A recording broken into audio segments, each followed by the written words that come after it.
Hey guys, this is Ed from Energy Quicksand. I just want to send out a little quick heads up and give you a report on a wonderful conference that I was able to attend over the Memorial Day weekend. It was the Ageoflimits conference down at the Four Quarters Interfaith Sanctuary in Artemas, PA. And there were quite a few speakers there. There was John Michael Greer was there, Dmitry Orlov, we had Alan Bates from the farm, Carolyn Baker, we had, who else was there? Gosh, I can't remember all, but I'll look it up and I'll put some notes at the bottom of this so you can check out their work if you want. But what I want to talk about mostly was Guy McPherson was there. Now, if you've been reading my post, you know that I've been following Guy's work real close, and as you all know, Guy is bringing us a very dystopian message, if you will. And I wanted to talk to him a little bit about some of the personal impacts that affect him because of being the messenger, you know, because when people get a message that they don't want to hear, the idea is usually, you know, well, let's just kill the messenger. And so Guy has suffered quite a bit, but anyhow, I was able to get an interview, and hopefully, you know, it's you'll be able to see between the lines and get a feel for what it's like, because when we're talking about relatively near-term human extinction, on top of financial collapse, which was the focus of the conference itself, you know, basically financial collapse and the collapse of industrial civilization, and you know, and how people feel about it differently. So anyhow, check out this little interview that I had, and you know, let me know what you think. Make a comment below or whatever. And if you don't want to comment, don't comment. I don't care. Anyhow, hey, thanks for watching. Bye. Today's what, 26th? Today is the 26th of May. Yes, okay, so here it is. It's the 26th of May, and I'm here with Guy McPherson. We wanted to ask him a few questions, and he's been kind enough to consent to that. So tell me, Guy, you've given this presentation lots and lots of times now. I would say, what, 30, 40 times? Something pretty similar to this. No, not that frequently, only half a dozen times. Oh, really? Yeah. Okay, and so, well, for the people that don't know, I'm going to put a link in this video so you can go see Guy's basics presentation. And basically what Guy talks about is the fact that we have probably disrupted the climate to such a degree that we're facing near-term human extinction. Now, Guy, it's a really different and difficult message to take to people, and I'm sure you've gotten a lot of negative feedback on that. Would you like to comment at all as to how that has affected you personally? Sure. It helped that I reached the conclusion we were headed for near-term human extinction only within the last year. So for many years before that, I'd been receiving hate mail and death threats. So when the anger boiled up in response to what I've been saying and writing recently, it was the same kind of thing I'd been hearing for many years. So maybe 8 or 10 years I've been getting an adverse response to the things I write about and things I speak about. So it wasn't that big a deal. I didn't have to process it over the course of that. So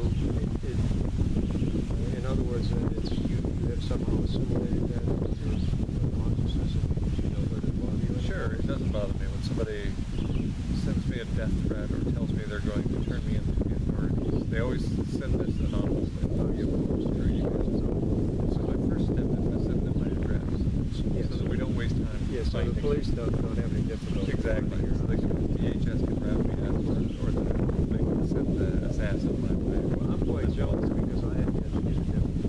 You just keep going. Yeah. Clearly you're not doing it right. Yeah, apparently not. Well, I've only basically looked at this energy issue. I was, until basically having run across some of your information, I was still delusional enough to think that we had some solutions to our energy problems. I felt that there was enough technologies that would allow us to continue to produce electricity without burning fossil fuels. I was of the belief that we could replace fossil oil with modern algal oil, though it would still produce carbon dioxide. It would become part of the carbon cycle. I do know that there are some technologies that might allow us to pull carbon out of the atmosphere and possibly be able to literally modulate the planet. But as I realize it, with industrial society, even if we could do those things, it's not a sustainable situation. Right, that's right. We've kicked up into the atmosphere about 230 gigatons of carbon by burning fossil fuels. And biochar, for example, could sequester about 4 gigatons. That's less than we kick up there in a year. And reforestation, which took centuries, as Albert Bates pointed out in the Q&A after the presentation, sequestration in the form of reforestation took centuries in the wake of Genghis Khan and Columbus. We just don't have that kind of time. Yeah. So these are really drops in the bucket, and the bucket has been overflowing for a while now. Okay, and also one of the things that I maybe mentioned to you earlier was Malcolm Light in his paper suggests that if they were to use radio waves at the 13.56 megahertz, I believe it is, and I'm not sure what amplitude that would need to be, that we could degrade that carbon or that methane and turn it into nanocarbons, releasing that hydrogen, which of course then would oxidize in the water. You're not thinking that would even maybe buy us a little bit of time? Well, it might, and I guess I'm agnostic attempting it, because I just don't think that we could pull it off, and I don't see the political interest in attempting to pull it off. So it might work. I'm agnostic on that. It might not. It's hard to imagine we could take on a project like that and not screw it up as bad as we already have, maybe worse. So yeah, it could be. I mean, it's one of those things that sounds great in theory, but well, it hasn't really been attempted at any kind of scale. The authorities or whoever's doing it certainly believes that these chemtrails, this placing of aluminum and barium into the atmosphere in an effort to reflect sunlight, is somehow going to mitigate the situation. Obviously, they're concerned that the global warming is a real thing, or they wouldn't do that. Well, right. So, and we saw in the wake of 9/11, when commercial aircraft were grounded for 3 days, there was a tremendous increase in the range of temperature. So there's about a 1 degree C increase in the range of temperature. I suspect, although the data weren't revealing when they came out, I suspect that trended on the high side. But even if it's only half a degree warmer, in a 3-day period, that's a big deal. Yes, yeah. And well, obviously, and also a half a degree is a big deal in light of 0.8. Oh, yeah. Right? We warmed 0.8. Another half a degree means we're at 1.3. So the UN group on greenhouse gas emissions warned us about that in 1990, tripping over the 1 degree temperature increase. Yeah. So then, how do you personally deal with this on an ongoing basis? You know, when you wake up in the morning and you're just Guy by yourself, and you gotta have to go shave, and I know that for me, dealing with this information has been rather difficult. Aside from being very depressed. Now they say that depression is just anger without the enthusiasm. But I suffer anger. Do you have anger issues within yourself? Of course. I go around and around like everybody else. Revisit the Kubler-Ross 5 stages of grief on a regular basis. William James, the pragmatic philosopher in the United States around the turn of the last century, he died in 1910, asked the question every day, shall I get out of bed today? Every day he was plagued by such existential angst that he asked the question, should I get out of bed today? And I don't have that problem, because I have to pee so bad when I get up in the morning that I'm already up before I have a chance to ask myself that question. But yeah, I go around, and it probably is personality in part. I was taking a college teaching course when I was in graduate school, and the best thing the instructor did was have us complete the full Myers-Briggs type indicator. Okay. And then he went through the results with each individual, not just spending an hour long in the course talking about it, but actually a half hour, an hour for each individual in his office, what these results mean. And I remember very clearly going into his office. This was the mid-1980s, and I went into his office and I said, you know, I have a 9:30 appointment. I'm Guy McPherson. We're going to talk about my Myers-Briggs type indicator results. He sort of shuffles around. Oh, here we go. Yeah, Guy McPherson, go ahead and sit down. And he looks at it, and he looks at me, and he looks at it, and he says, have you ever shed a tear of sympathy? And I sort of laughed nervously. Well, I suppose not very often. He says, no, I mean ever. So I clearly thought I was a sociopath. Really? That I had no emotions, that I was incapable of emotions.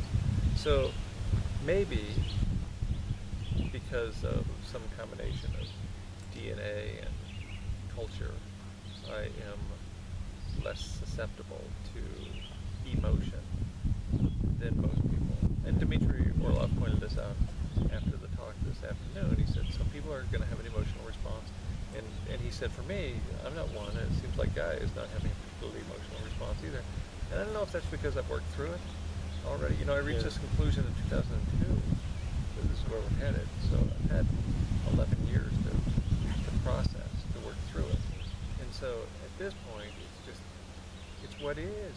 It's what it is, and I don't have any control over it. So I'm going to live as if the day matters, and try to be a witness, as Dmitry says. Yeah. Well, it seems almost like if you watched a horror movie enough times, it loses its impact. You become desensitized. Yeah, yes, and it is a horror movie. Without a doubt. And it's awful, and so I do go back and I revisit those steps, and I cry. Many days I cry at what we've done, and many days I'm angry. Now, but I don't exactly know who to be angry with, because I'm not sure I would have done anything differently than my predecessors. You know, I mean, you think about it. The very definition of civilization is we wanted to go faster. That's all. My parents just wanted to go faster. Mm-hmm. Their parents just wanted to go faster, and individual conveniences, personal luxury is extracted because you just don't see how your actions can change the ship. So you take what you think is yours. Yeah. So it's hard to blame anybody, really. Well, and I think most people just perceived that it was natural human progress. You know, as we developed technologies, we incorporated it into our lives. Sadly, it seems to me, though, that in the past, every time a specific group developed technological advantage, they would use it against their neighbors. Yes. And that seems to be that hasn't changed much. Right. And so frequently people ask about progress. And particularly when I speak about terminating this set of living arrangements for the sake of other species at this point, the living planet, maybe to give ourselves a little bit longer on the planet as a species. And college professors in the audience almost always respond with, but I teach progress. You're talking about terminating progress. And my first thought, though, I've never actually spoken in response to that question, so I'll say it now for the first time. How do you define progress? The Jews were progressing towards the gas chambers, towards the showers. That's our version of progress. We, as a species, are progressing right into the gas chambers, and we're calling it progress. Well, I know personally myself, I've always been questioning of just exactly exactly whether technological so-called progress was really progress, or just sort of running around chasing our own tails, trying to, like as you say, go faster. Or right, it seems we pursue technological progress and never contemplate interpersonal progress or emotional progress or environmental progress. Those things get lost in the way as we pursue fiat currency in a faster, better set of more convenient living arrangements for those of us who are alive right now. Yeah, unfortunately though, it seems that this technological financial situation that we've developed has really become inimical to any genuine spiritual progress or emotional progress, if you will. I don't know anyone that in today's world that's not suffering from some type of angst, worried about the future. They know something's wrong. They don't know exactly what it is, most of them. Now, I know in my personal life, after having been subjected to the information that you've basically collated and just offer it as, well, here it is, folks. This is what's happening, because you understand how to find the papers and read them and winnow out what's important and what isn't important. But I'm sure a lot of people blame you. Well, sure, there's always still a messenger. That's the only source I have right now. So my version of getting to the source is to look at that guy. Yeah. So, and that's at some level human nature, at least civilized human nature. That's what we do, is turn on whoever we heard it from. So I don't really fault people for that either. Yeah, I understand that, but I'm wondering, in your interpersonal relationships, now you had alluded to it a little bit last night, even people that are very close to you, somehow there seems that there might become tension gets involved in your relationships simply because of what you do. Right. And, Oh, and absolutely. what you think of. Absolutely. The most difficult thing I've ever done in my life, and what I've come to conclude was a mistake, was walking away from Empire, from leaving my well-paid, low-work academic position at a major university, and it caused relations within my immediate family, which means my brother and sister and my parents, to spiral down in a rapid hurry. And likewise for all of my colleagues, now former colleagues, because essentially none speak to me anymore. And so it's hard. It's hard, but George Orwell pointed out a long time ago, truth is treason in an empire of lies. And I'm trying to tell the truth, and I'm trying to act in an authentic manner, and that makes some people reflect on their own lives and find that wanting. So I make them uncomfortable. Well, I know for a lot of parents, in many ways, and I may have been guilty of this myself, being a parent and a grandparent, sometimes we live vicariously through our children, and we have all these hopes and expectations for them, and when it doesn't quite pan out the way we would like, we maybe behave poorly and forget that this is a person that we should love and nurture regardless of the choices that they've made. Sure. Whether we view them as mistakes or not. Sure, absolutely. So, that's understandable. My parents were very proud of me because I had accomplished so much in the civilized sense at such an early age. And I walked away from that. And so I think they were hurt by that, because it was the position that they, as lifelong educators, viewed as the brass ring. And so to walk away from that, what they viewed as an amazing opportunity, was not something they easily understood. Well, and I think a lot of times people have so much faith in that anyone that would reject that paradigm, they take it as a personal insult. when I'm not sure that that's. I'm guessing that that wasn't your intent, was to insult your parents, or your ex-colleagues for that matter. No, in fact, when I started this project many years ago, I invited my family to a meeting where about 30 people showed up, including my parents, and we talked about moving to an off-grid community as a relatively large group. And so I have no guilt. I think I did that part correctly. Yeah. You know, so I invited them to participate in the project, and they opted out. And so they had an opportunity to go along for the ride. Have you had any real regrets about the decision you made to walk away from Empire? It was a fantastic job that I excelled at and that I loved. The year I left, I was the Honors College Faculty Member of the Year. I worked with honored students and inmates, and I loved it, and I loved them. And I miss that a lot. And because we have triggered climate chaos, because economic collapse apparently will not proceed in time to allow me to live a few more years. I probably wouldn't do it again. That was difficult. It's been 4 years now since I taught, and that's been difficult. And so if economic collapse is complete next Tuesday, I may be gained 4 extra years of my life. Nobody has followed my lead. I haven't added very many years to my life because there was a climate disaster triggered. And so it wasn't worth it, in the sense that as an act of resistance it failed, but as an example it failed. That extending my life and providing a relatively comfortable environment for the youngster on the property and his generation, all that has failed. So I regret the big step. There's no unburning this bridge. Yeah, you can't unburn it. There's no going back.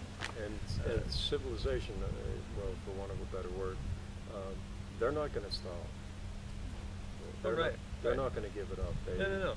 I knew that I would have little or no impact in terms of stopping the homicidal industrial beast, but I was hoping others might join the party. You know, that I might have some influence over people.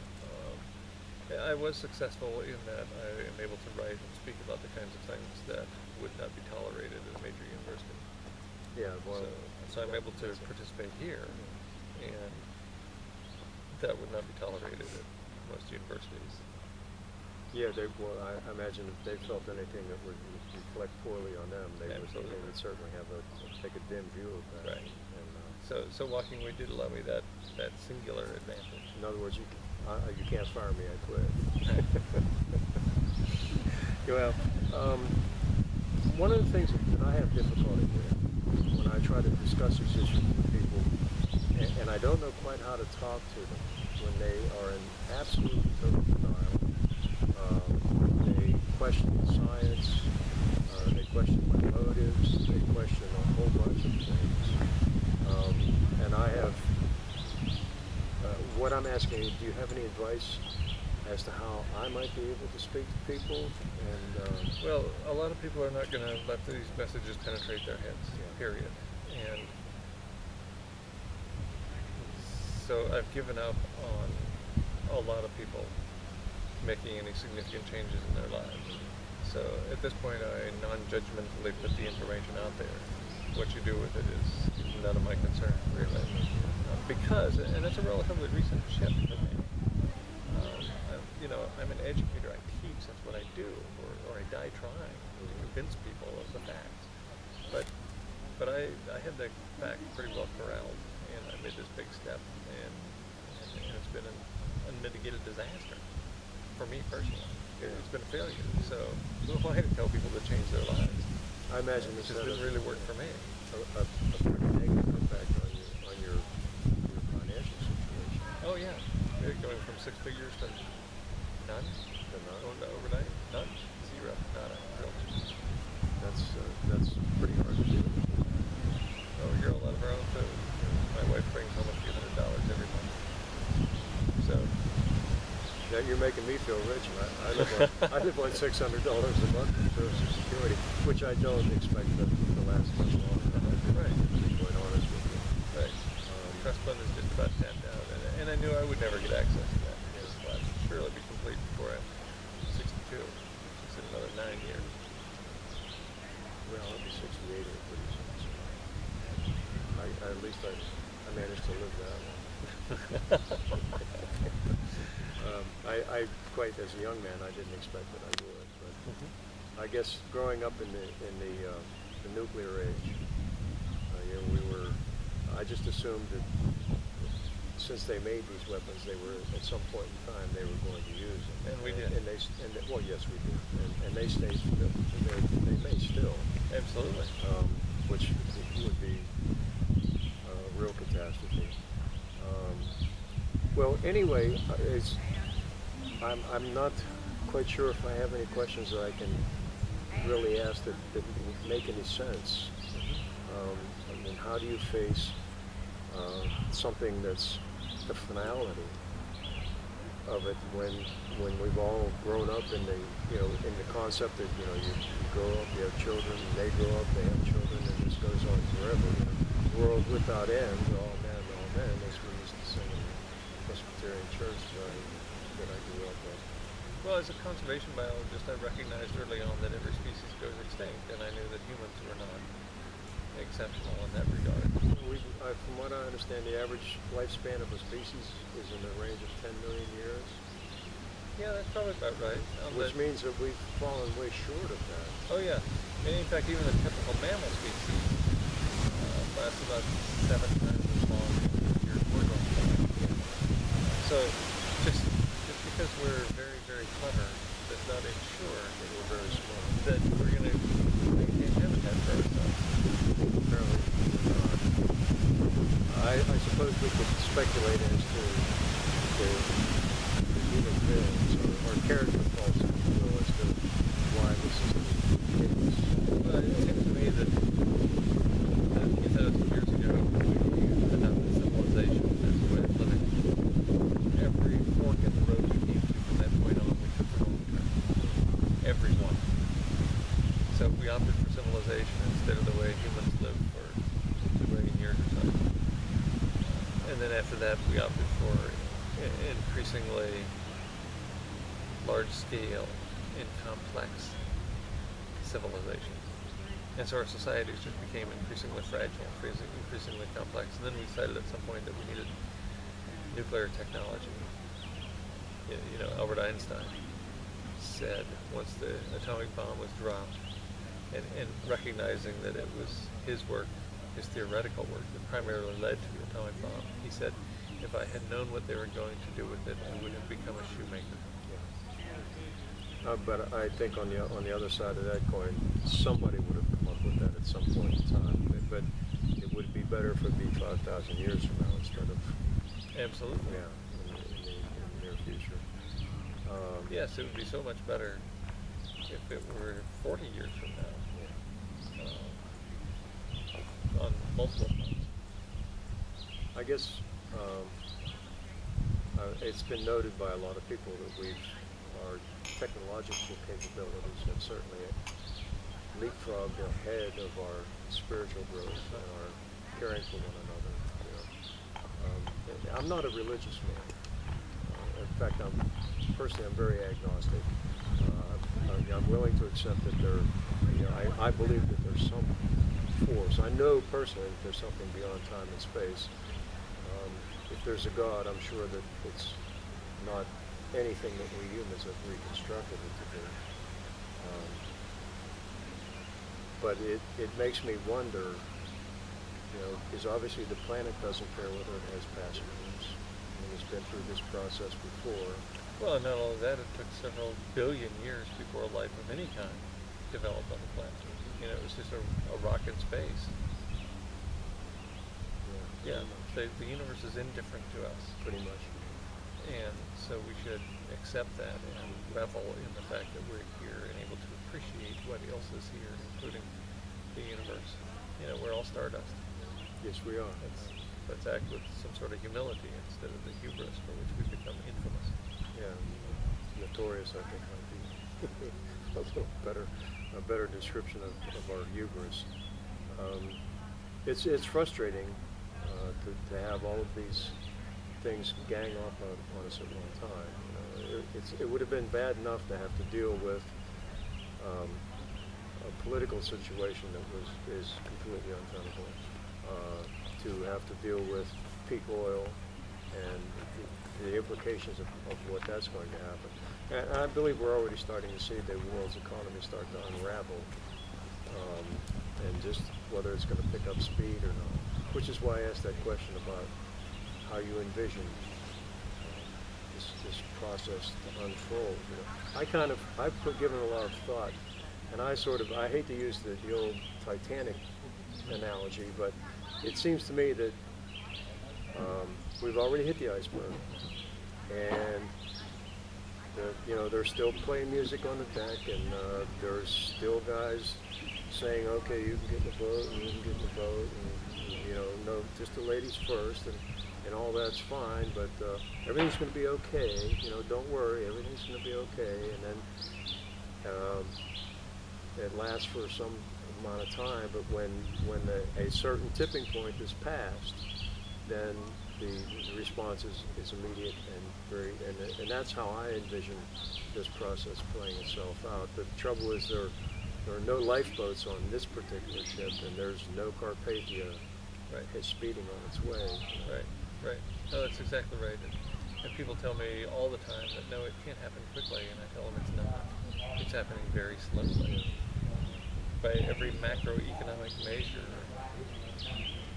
or almost every macroeconomic measure, the world in the United States peaked in 1999 and 2000. So it's been a steady crumble since then. That's not surprisingly, according to BP data, we had the undulating plateau of oil extraction in 1998. So a year or two later, macroeconomic indicators peaked out, and it's been a steady decline since then. So we've been in decline for 13, 14 years. Can a gradual decline in an abrupt collapse? Almost certainly. Yeah.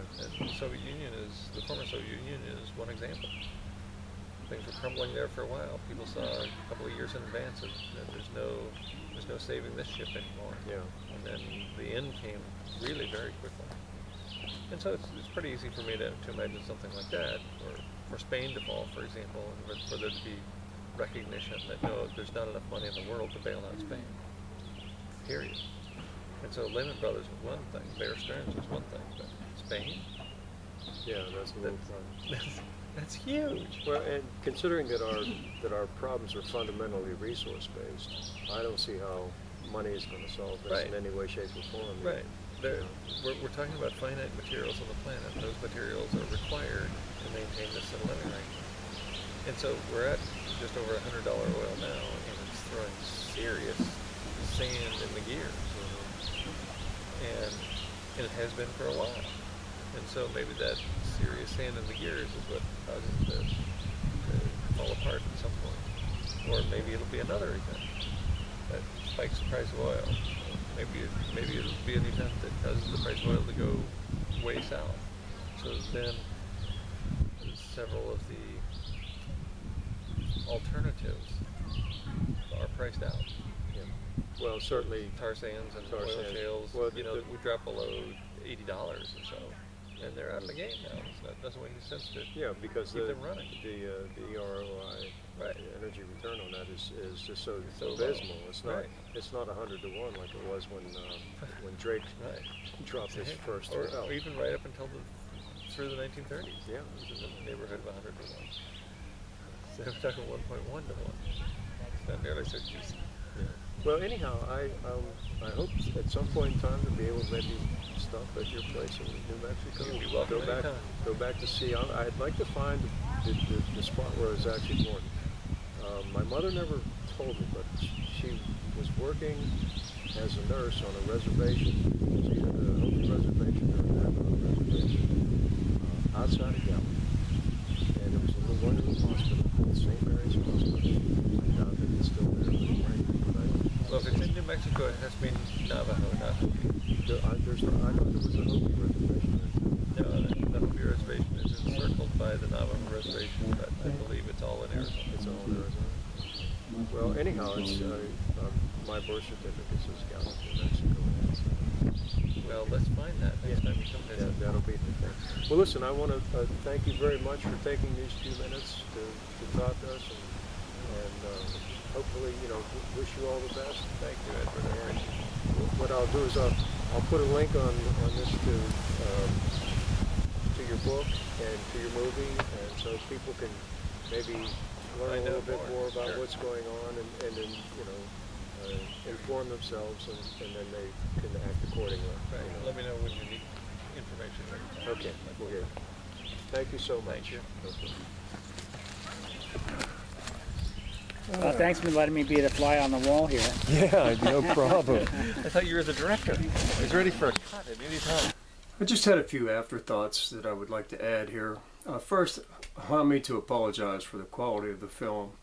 The microphone was didn't work very well due to the wind sometimes, and of course, my interviewing skills are, how should we say, need a little polishing.